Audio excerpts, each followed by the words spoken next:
Per als amants de la natació, la millor manera d'arrencar l'any és amb un bany. I a Mataró, avui complien 25 anys d'aquesta tradició.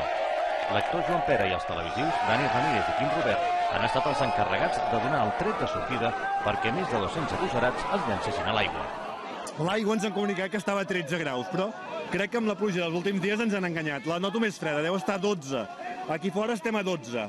Però, clar, el sol, ni que sigui una miqueta, està escalfant. Per tant, s'està millor aquí que dintre l'aigua. L'aigua es nota congelada, Per uns ha estat entrar i sortir, però altres s'hi han passat una bona estona.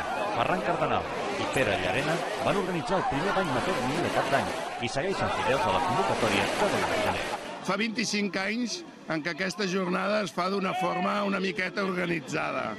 Però, de fet, recordem des de l'any 77, ja amb en Joan Bruguera, un company nostre que avui no es troba prou bé i no ha pogut venir, i aleshores van començar a mantenir una miqueta aquest caliu. I mira, fins ara.